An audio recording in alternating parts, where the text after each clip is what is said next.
Washiriki kutoka Tanzania bara na Zanzibar, washiriki kutoka nje ya nchi waliojumuika na sisi, mabibi na mabwana, ninawasalimu na kuwakaribisha katika ukumbi huu wa Hoteli Verde katika shughuli yetu muhimu sana ambayo itatuchukua siku nzima kujadili hali ya demokrasia na mambo mengine hapa Tanzania. Kwa niaba ya waandaaji wetu wote wenzangu, ikiwepo TLS, Twaweza na wengine ambao tunawaona hapa na wengine tutawaona, nichukue fursa hii kuwakaribisha sana katika tukio letu la siku ya leo. Ninatambua kila mmoja amekuwa na majukumu mengi sana, lakini kwa unyeti na upekee wa tukio hili ameamua kuyaahirisha hayo na kuja kujumuika nasi ili kwa pamoja tuweze kujadili na kutafuta mustakabali wa Tanzania tunayoitaka leo na kesho. Mabibi na mabwana, natambua kwamba nchi yetu imepitia katika kipindi kigumu kwa takriban miaka mingi sana, lakini kwa siku za hivi karibuni tumepitia katika hali ambayo kila mmoja anajiuliza, kweli niko Tanzania au niko sehemu nyingine ambayo sijui. Na tumefika hapo kwa sababu sio tumeshindwa kufanya kile ambacho tunatakiwa kukifanya au tunatarajiwa kukifanya, ni kwa sababu tumekuwa wazito wa kutoa maoni yetu katika kuboresha yale mambo ambayo tunahisi hayaendi sawa. Ni katika muktadha huo ninaamini kwamba kila mmoja aliyeacha shughuli zake na kuja hapa atakuwa na mchango muhimu sana ambao utatupelekea kuwa na hitimisho linalotusogeza sehemu kutoka pale ambapo tumetoka.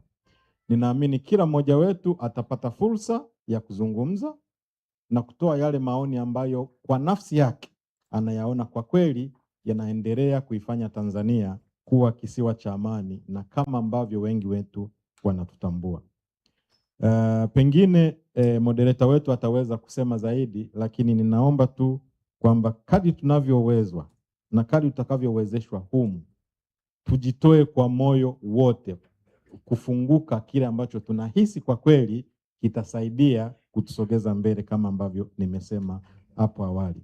Na itakuwa ni vizuri sana kila mmoja wetu akashiriki, inclusive participation, ili kuhakikisha sio tu naacha wengine na wazungumzaji wakuu tutakao kuwa nao hapa kuwa ndio wazungumzaji wakuu, bali wewe pia unatoa mchango wako kuhakikisha tunakuwa na hitimisho ambalo litatufanya tujivunie kwamba ushiriki wetu katika shughuli hii inayohusiana na mambo ya demokrasia imekuwa na manufaa na imekuwa na tija katika kuboresha kile ambacho tunakihitaji.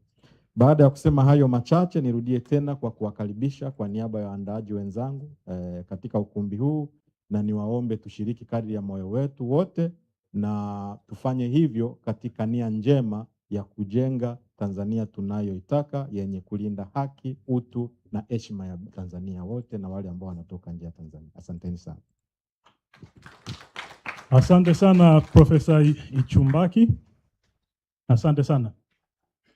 Kwa kawaida huwa tunapenda kujiwekea kanuni za namna ambavyo tutafanya mazungumzo yetu. Kanuni sote tunazifahamu. Lengo ni kuwezesha tuweze kuwa na mjadala wa pamoja, kubadilishana mawazo, uzoefu na kadhalika, na kila mmoja aweze kushiriki.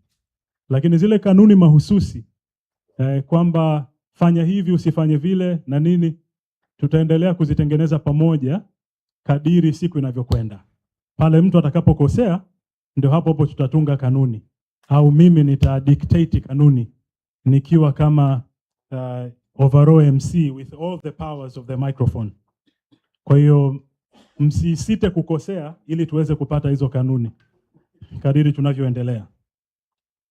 Sasa nimkaribishe Mzee Bagonza. Ratiba yetu kwa hii asubuhi itakuwa kama ifuatavyo. Tutaanza na hii tunayoita opening keynote address, ambapo Bagonza atazungumza, halafu tutamkaribisha Profesa Abel Kinyondo naye atazungumza. Matarajio ni kwamba Profesa Abel Kinyondo atakuja kugusia yale ambayo Bagonza ameyazungumzia, especially pale ambapo labda hakubaliani naye